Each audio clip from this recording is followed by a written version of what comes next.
안녕하세요. 아이언입니다.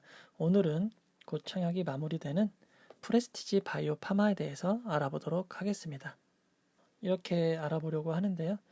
공모주 투자가 주식을 배정을 받은 후에 길게 가져가지 않는 경우도 많지만 그래도 해당 기업이 어떤 기업인지 알고 투자하시는 게 좋을 것 같아서 최대한 자세하게 이야기해 보도록 하겠습니다. 먼저 기관 투자자의 수요 예측 결과를 살펴볼 텐데요. 종합 경쟁률은 819.76대 1, 청약에 참여한 건수는 1010건입니다. 최근 청약들이 경쟁률이 거의 다 1400대 1, 1500대 1 사이에 위치하고 있기 때문에 상대적으로 너무 낮아 보인다 생각하실 수 있는데요. 기존에 진행되었던 청약에 비하면 프레스티지 바이오 파마의 청약 규모가 상당히 크기 때문에 이 정도면 경쟁률은 나쁘지 않은 것 같습니다. 다만 청약에 참여한 건수가 좀 부족한데요. 기관 투자자들의 참여가 생각보다 많지 않았음을 알 수 있습니다. 이어서 기관 투자자들의 수요 예측 분석을 살펴볼 텐데요. 공모가 밴드는 25,000원에서 32,000원이었습니다. 신청한 건수를 살펴보면 이 밴드 안에 한 건을 제외하고는 전부 최상단에 위치하고 그 상단보다 훨씬 많은 수량들이 공모가 밴드 초과에서 있는 것을 알 수 있습니다. 수량 기준으로 살펴봐도 마찬가지인데요. 대부분의 수량이 공모가 밴드 상단을 초과해서 위치하고 있습니다. 그래서 결과를 보면 공모가 밴드 최상단인 32,000원보다 초과한 비율이 74.26%나 되는데요. 이런 경우에 일부 증권사들은 공모가를 1,000원, 심지어 2,000원씩 올리는 경우도 있는데 경쟁률이 높지 않아서인지 공모가는 공모가 밴드 최상단 32,000원으로 결정됐습니다. 어찌되었건 공모주 투자하시는 분들에겐 좋은 일입니다. 이제 기관 투자자들의 의무 보유 확약을 보겠는데요. 어쩌 보면 제일 중요한 것이라고 할 수 있는데 건수 기준과 수량 기준은 전에 한번 말씀드린 적이 있는데 이 둘의 차이가 크지 않아야 됩니다. 이 정도면 그렇게 큰 차이는 아닌 것 같고요. 그리고 분포가 중요한데 장기라고 할 수 있는 6개월, 3개월보다 1개월, 15일이 더 많긴 하지만 이 정도면 나쁘지 않은 것 같습니다. 과연 이 19.31%가 어느 정도인지 빅히트 이후 청약들과 비교를 해보면 19.31보다 높은 청약은 빅히트, 위드텍, ASF 플러스 어드바이저, 명신산업, 솔로엠, 그리고 얼마 전에 살펴봤던 레인보우 로보틱스가 조금 더 높습니다. 하지만 여기서 A 플러스 에셋 어드바이저는 한 기관이 매우 많이 신청해서 높아진 거기 때문에 이거는 무시하셔도 될 것 같습니다. 이제 기관 투자들의 의무 보유 확약 신청과 경쟁률로 분포도를 만들 수 있는데요. 프레스티 바이오 파마는 여기에 위치하고 있습니다. 조금 더 의무 보유 확약이 높거나 경쟁률이 높았다면 좋았겠지만 이 정도도 나쁘지 않아서 종합적으로 기관 투자들의 수요 예측 결과는 좋은 편이다라고 할 수 있을 것 같습니다. 이제 프레스티지 바이오 파마에 대해서 알아보도록 하겠는데요. 이름에서도 아시듯이 바이오 파마라고 해서 신약 개발을 하는 회사입니다. 신약 개발이 어떻게 되는지 모르면 이 뒤에 나오는 이야기들을 이해하실 수 없기 때문에 간단하게 신약 개발 과정을 살펴보도록 할게요. 가장 먼저 개발 단계에서는 병을 치료할 수 있는 기본 물질들을 찾는 것부터 시작합니다. 매우 많은 물질들을 찾아내는데요. 그 중에서 가장 효과적인 물질을 선정하는 것을 개발 후보 물질 선정이라고 합니다. 이 과정을 통해서 병을 고칠 수 있는 확률이 높은 가장 효과적인 것을 찾아서 동물 실험이나 세포에 직접적으로 투여를 해서 반응이 있는지 효과가 있는지를 알아보는 단계를 거치는데요. 이 단계는 매우 중요합니다. 왜냐하면 이 다음 단계가 이제 사람한테 실험을 하는 임상시험이기 때문에 여기서 충분하게 안정성이 입증되지 않으면 임상시험으로 갈 수가 없습니다. 그래서 전임상 단계는 매우 중요한 단계고요. 이제 임상시험에 들어가면 기업에서 투자되는 시간과 돈이 매우 많이 들어가게 됩니다. 임상시험을 통해서 사람에게도 충분한 효과가 있다라고 판단이 되면 이 검증 단계를 거쳐서 신약 허가를 받게 되고요. 신약 허가가 떨어지면 팔 수 있게 되는 단계에 이릅니다. 이 과정을 좀 더 자세히 살펴보면은 처음에 기초물질들, 후보물질들을 찾아내는 과정인데요. 이 과정에서 보통 1년에서 길게는 10년까지도 걸리게 됩니다. 평균은 5년이라고 하네요. 이 다음 단계가 앞에서 살펴봤던 동물이나 세포들에게 직접 투여를 해서 효과를 보는 단계고요. 그래서 안정성을 보는 단계입니다. 보통 1.5년 정도가 걸리고 있습니다. 이 다음 단계가 동물이나 바로 임상실험인데요. 흔히 1상, 2상, 3상이라고 하는 단계입니다. 보시면 이 단계마다 참여하는 인원의 숫자가 매우 크게 늘어나는 것을 알 수 있는데요. 1상, 2상이 진행됨에 따라서 이 시험에 참여하는 인원은 매우 크게 됩니다. 주의하실 점은 1상에서는 환자들이 참여하지 않고요. 건강한 사람들을 대상으로 이 약이 부작용이 없는지, 얼마 정도를 투여해야 되는지를 파악하는 단계라고 볼 수 있습니다. 2상부터 환자들을 만나게 되는데요. 3상으로 가면 대상이 매우 커집니다. 하지만 환자들을 많이 모집할 수 없는 희귀질환인 경우에는 4명으로 진행된 경우도 있고요. 최대 10,000명까지 진행된 경우가 있습니다. 그리고 미국에서 진행되다 보면 부작용에 따른 고소고발 비용이 있어서 자금이 매우 크게 들어가게 되는데요. 가장 많이 들어간 경우에는 4천억까지 비용이 사용된 경우도 있습니다. 결국 앞에서 보면 후보 물질을 10,000개를 만들어야 임상실험으로 갈 수 있는 단계는 50개밖에 안 되고요. 이 임상을 단계에서 거칠 수 있는 것은 5개, 최종 약이 될 수 있는 건 1개밖에 되지 않습니다. 결국 후보 물질이 신약이 될 수 있는 확률은 0.01%에 지나지 않습니다. 매우 낮은 확률이죠. 실제로 이 조사된 자료를 살펴보면 앞에서 후보 물질을 찾아서 동물이나 세포에 충분히 실험을 거친 이 일상에서도 매우 낮은 성공률을 보이고 있습니다. 63.2%밖에 안 되는데요. 이 말은 36.8%는 실패했다는 얘기겠죠.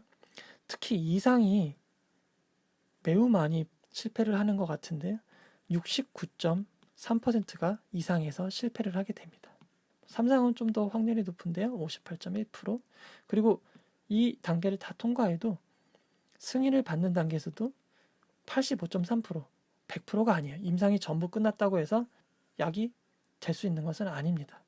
이 단계를 다 끝나야 하나의 신약이 나오게 됩니다. 생각보다 확률이 매우 적죠. 이렇게 적은 확률인데도 몇 천억, 거의 조 단위 돈을 써면서까지 신약을 개발하는 이유는 무엇일까요? 당연히 돌아오는 게 많아서인데요. 2019년 매출 탑 전망을 살펴보시면 1위가 휴미라라는 약인데요. 이게 무려 우리나라 돈으로 한 23, 4조가 됩니다. 어마어마하죠? 1년 동안 버는 돈이 이 정도인 거예요. 2019년이면 SK 하이닉스 그때 매출이 27조였거든요. 신약 하나가 우리나라 굴제 반도체 회사 SK 하이닉스 매출과 버금갈 정도로 큽니다. 그렇기 때문에 신약 개발은 정말 하이 리스크, 하이 리턴입니다. 개발만 하면, 성공만 하면 투자한 돈보다도 훨씬 많은 이득을 챙길 수 있습니다. 그런데 이 약을 만들 때 매우 큰 자금과 기간이 들어가잖아요.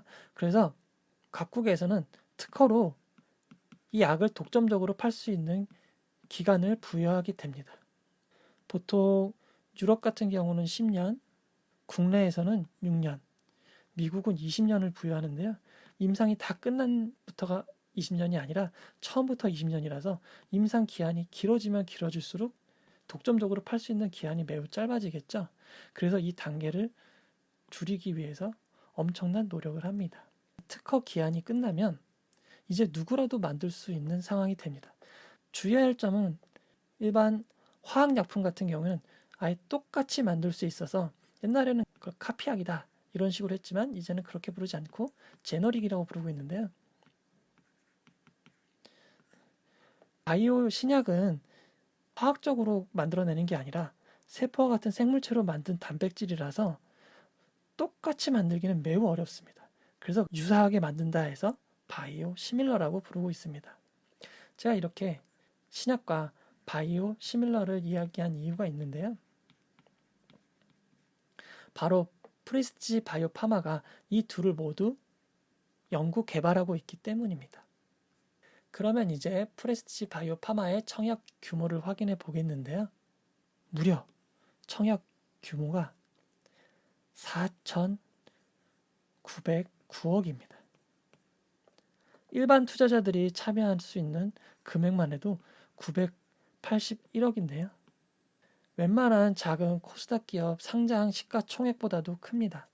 그렇기 때문에 삼성투자증권, KB증권이 온라인 고객, 일반 고객, 최하 등급의 고객이라더라도 청약할 수 있는 금액이 8억 4천만 원, 5억 7,620만 원으로 매우 큽니다. 원래 작년에 진행됐어야 되는 청약인데 미뤄져서 진행이 되기 때문에 100% 비례 배정으로 균등 배정은 없습니다.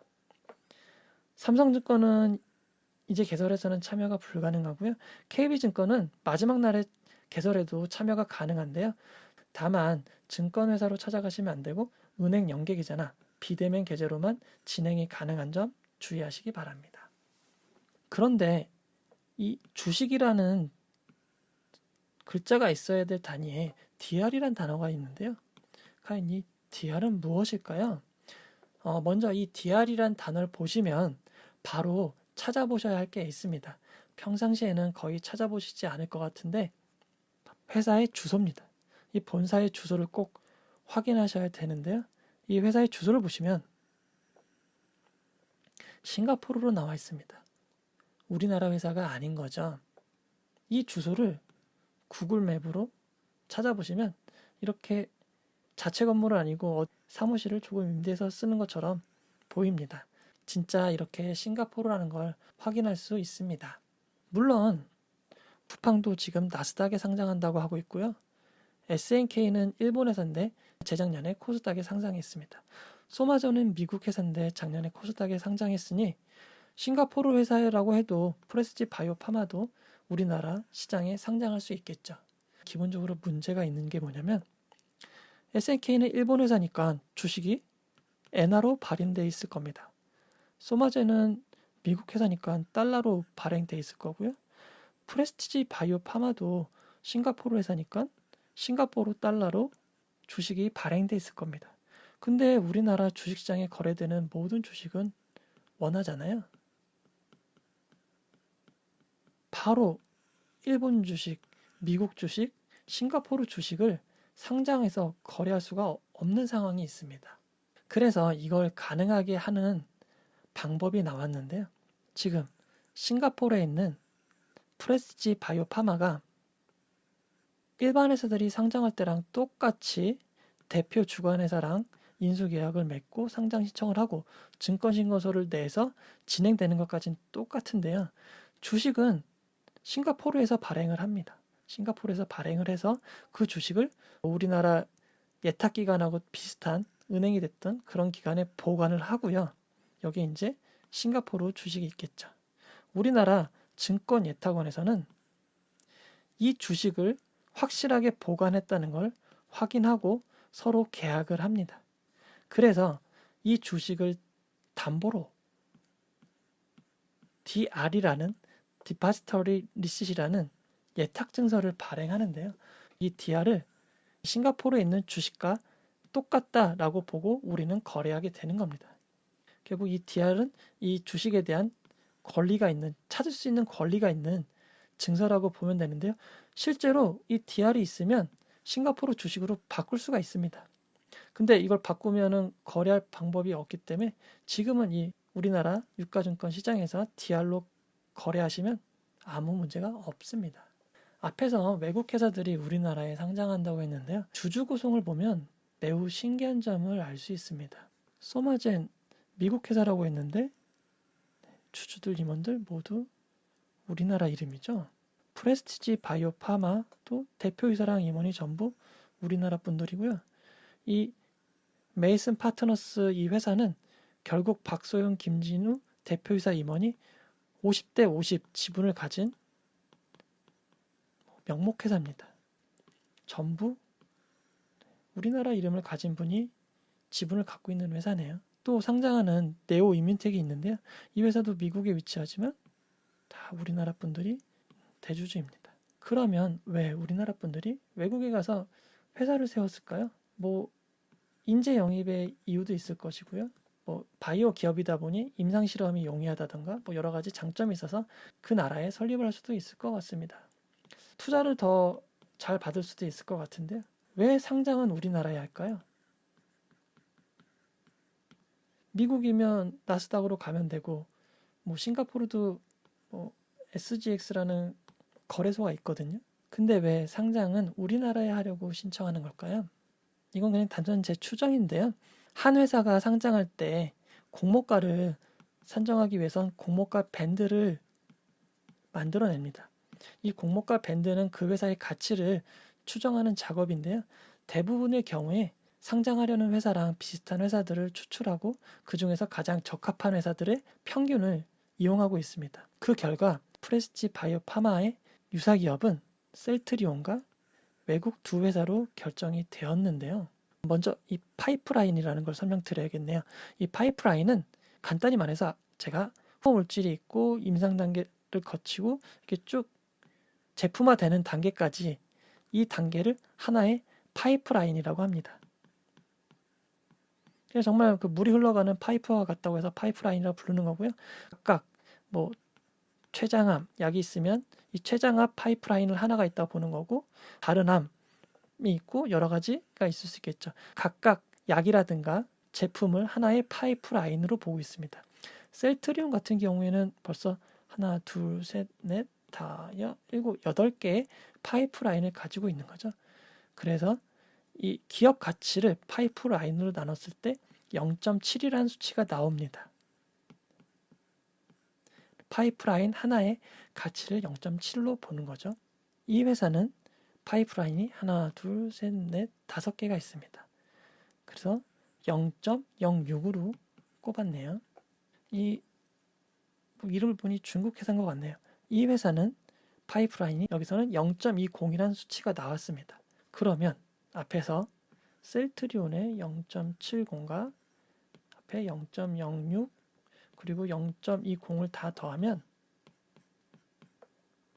0.96이 됩니다. 이걸 단순히 그냥 3으로 나눠서 평균하는 거예요. 그러면 0.32가 되겠죠? 그럼 프레스티 바이오파마의 가장 유망한 파이프라인 2개를 꼽았는데요. 파이프라인 이렇게 2개가 있다 가정을 했고 아까 구한 적용 배수를 3.2를 사용하는 겁니다. 그러면 계산식에 의해서 한 주의 가치가 43,832원이 나오는 겁니다. 거기에서 이 금액을 그대로 받을 수는 없고 할인을 하게 되는데요.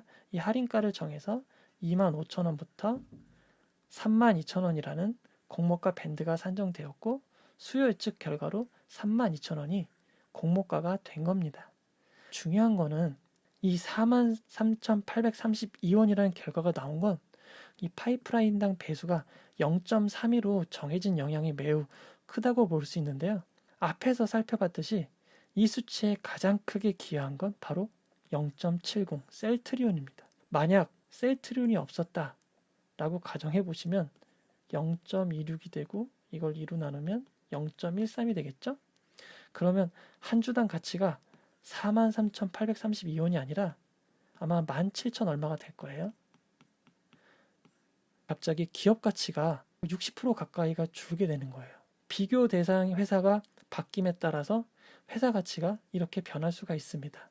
따라서 셀트리온이 있는 우리나라에서 상장을 하면 이렇게 큰 가치를 인정받을 수 있는 거겠죠. 지금 우리나라는 전반적으로 바이오 회사의 가치가 매우 높기 때문에 다른 나라에 비해 크게 뒤처지지 않는 것 같습니다.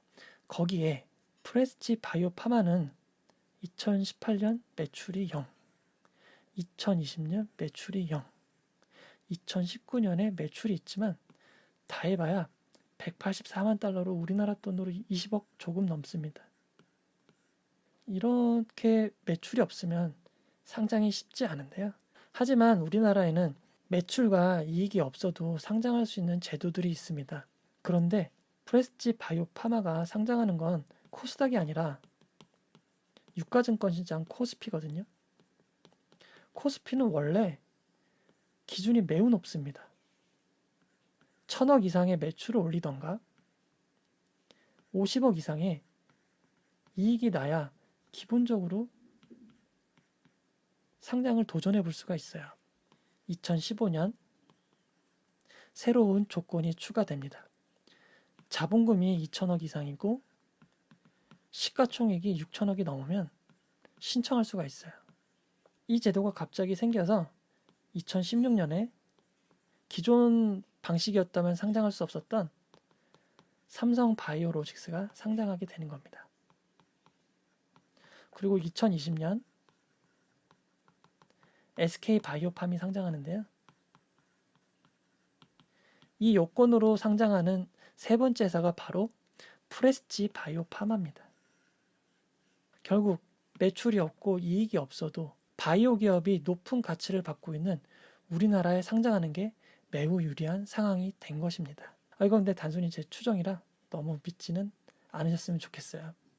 이어서 프레스지 바이오파마의 파이프라인을 살펴보도록 하겠습니다. 앞에서 파이프라인이 약이나 제품이라고 말씀드렸죠. 앞에서 살펴본 바이오 시밀러, 특허가 끝난 신약을 비슷하게 만드는 제품이 8개가 있고요. 신약을 개발하는 게 2건이 있습니다. 그래서 프레스지 바이오파마는 바이오 시밀러만 만든다거나 신약만 개발하는 회사는 아닙니다. 중요한 건 앞에서 살펴봤던 개발 단계를 확인하는 건데요. 트러스트 주막 같은 경우에는 허셉틴의 바이오 시밀러입니다. 주성분이 트러스트 주막이네요. 근데 개발 단계를 보시면 임상이 다 끝나고 허가 심사 중인 걸 알 수 있습니다. 임상이 다 끝나고 허가 심사 중이고 허가가 나면 제품을 판매할 수 있는 단계가 됩니다. 두 번째로는 아바스틴의 바이오 시밀러인데요. HD204라고 이름을 붙인 바이오 시밀러입니다. 글로벌 임상 3상이 진행 중이고 3상이 끝나면 앞에서 살펴봤던 대로 품목 허가 신청을 하고 이 신청 단계가 끝나서 허가가 나면 승인 요청을 하고 승인이 나면 제품을 출시할 수 있게 됩니다. 그 다음은 전임상만 완료되고 사람이 하는 임상은 하지도 않은 것들은 너무 먼 미래라 제외하도록 하겠습니다. 전임상도 하지 않고 전임상 준비 중은 더 먼 미래겠죠. 전임상 준비도 하지 않는 것들은 크게 의미가 없을 것 같아요. 앞에도 살펴봤듯이 프레스지 바이오파마의 기업 가치를 선정할 때 파이프라인을 2개로 꼽은 건 거의 단계가 막바지에 이른 것, 거의 끝에 다다른 이 2개의 가치를 이용해 판단한 것입니다. 앞에서 살펴봤던 신약 매출을 보면 프레스지 바이오파마가 개발하고 있는 허셉틴의 바이오 시밀러와 아바스틴의 바이오 시밀러의 매출이 각각 거의 7, 8조에 이르는 것을 알 수 있습니다. 이 시장이 특허 끝나면서 풀리게 되는 거고요. 그거를 준비하고 있는 겁니다. 보시면 아바스틴 같은 경우에는 미국 시장은 2019년 4월에 특허 끝났는데요. 유럽은 2022년 1월까지 특허의 보호를 받고 있습니다. 허셉틴 같은 경우에는 다 특허 보호가 끝나서 지금 제품을 출시해도 아무런 문제가 없습니다. 앞에서 살펴봤던 제품 중 가장 매출이 많은 휴미라 23에서 24조의 매출을 내는 휴미라도 특허가 만료가 됩니다. 휴미라도 유럽에서는 이미 2018년 만료가 됐고 2022년 12월에 만료가 예정되어 있습니다. 아쉽게도 프레스지 바이오파마는 휴미라에 대한 대응은 상당히 늦은 것을 알 수 있습니다.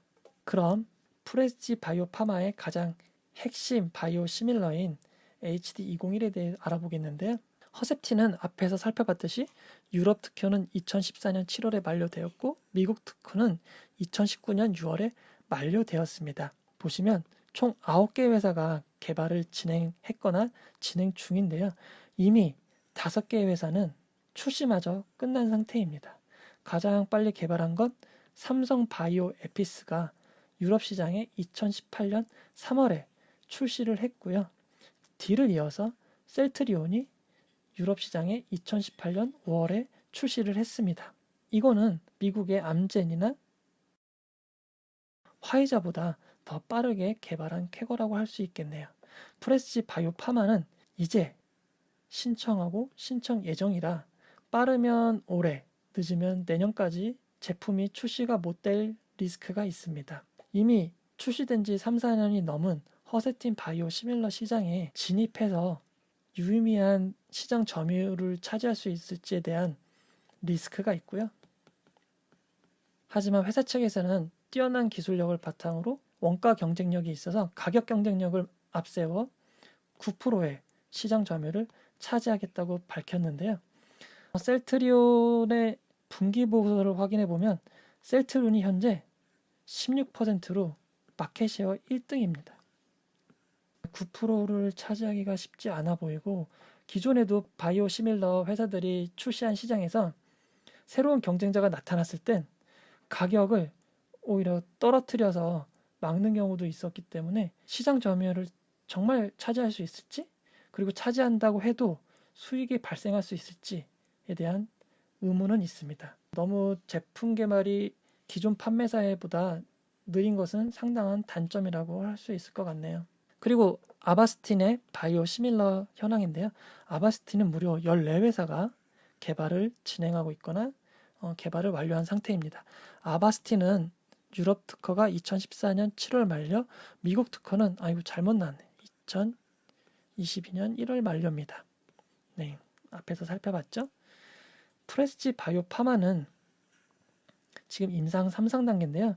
임상 3상 단계인 회사만 5개입니다. 그리고 마찬가지로 이미 5개 회사 중에 엘러간, 화이자 같은 경우에 승인마저 다 끝난 상태고요.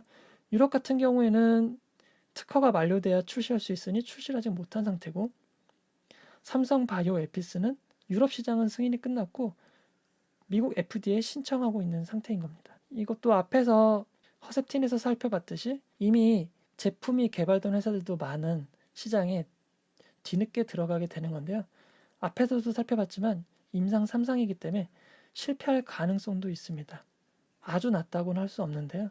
그런 리스크도 있고, 앞에와 사례가 똑같이 이미 마켓쉐어가 있는 시장에 들어가서 얼마나 유의미한 매출과 순이익을 만들어낼 수 있을지, 가격 경쟁력이 얼마나 될지, 마케팅은 얼마나 잘할지, 이런 리스크가 있는 것 같습니다. 그런데 의외로 신약이 생각보다 주목을 받고 있습니다. PBP 1510이라고 하는데요. 이건 췌장암에 적용이 가능한 신약인데, 췌장암은 스티브 잡스도 이 병으로 돌아가셨는데 다른 치료제가 없을 정도로 사망 위험률이 매우 높은 질병입니다. 화학 치료밖에 없었던 이 병에 신약을 개발하게 되는 겁니다. 그 결과 희귀의약품으로 미국과 한국, 유럽에 지정되었는데요. 이거는 매우 좋은 소식입니다. 왜냐하면 희귀의약품에 지정되면 엄청난 메리트가 있는데요. 바로 임상 3상을 하지 않고도 제품을 팔 수가 있습니다. 즉 임상 2상만 통과하면 제품을 출시할 수 있는데요. 그 이유는 약이 없는 상황에서 안정성은 어차피 떨어지다 하더라도 사망 위험률이 너무 높은 병이면 빨리 시도라도 해볼 수 있게 도와주려는 의도가 아닐까 생각이 드는데요. 그 결과 지금 이제 1상에 들어가려고 준비 중이긴 하지만 2상만 거치면 되는 상황이라 생각보다 빨리 현실화될 수도 있다고 볼 수 있을 것 같습니다. 다만 약의 효능이 입증은 되어야겠죠. 쉬운 건 자체 개발한 건 아니고 라이선스 인이라고 해서 동아대학교에서 개발한 신약을 개발 판매하는 건데요. 그렇기 때문에 로열티가 지급이 됩니다. 근데 이 계약 규모가 미공개되어 있기 때문에 이미 제공한 계약금하고 일부 지급된 비용들이 있는데 얼마인지도 모르고 로열티가 얼마나 나갈지도 모르기, 실제로 수익이 얼마나 발생할지는 예측하기는 어려울 것 같습니다. 끝으로 상장 당일 유통 가능 물량을 살펴보겠는데요. 대부분의 주주가 상장 당일 매각이 불가능합니다. 일부 주주들만 1.02%의 주주들만 매각이 가능한데요. 이것은 매우 좋은 신호라고 할 수 있습니다. 소마젠 같은 경우에는 아예 유통 가능 물량이 없었는데요. 이렇게 기존주들이 매각할 수 없는 경우에는 일단 시가는 별로 공모가에 오르지 못했지만 이 현상을 기록했던 전례가 있습니다. 기존 주주들이 매각 물량이 없으면 상당히 유리한데요. 매각 물량이 아예 없었던 SK 바이오팜 교촌, F&B 같은 경우도 매우 좋은 성적을 냈습니다. 제1전기공업도 기존 주들의 매각 물량이 없었죠. 그런데 다만 소마제는 상장 당일 유통 물량이 462억 원이었던 반면 프레스티 바이오 파마의 상장 당일 유통 물량은 5,106억이나 됩니다. 너무나 큰 규모의 청약이기 때문에 공모주주들만 나와도 이 정도 매각 물량이 나올 수 있는데요. 물론 여기서 의무보유 확약으로 제외되는 기관 투자자의 물량은 있을 수 있습니다. 하지만 2020년 11월에 상장한 8종목 전체의 당일 유통 가능 물량이 4,425억인 걸 계산해 보면 상장 당일 매수세가 충분히 몰리지 않으면 아주 큰 상승을 제한하는 요인이 될 수도 있을 것 같습니다.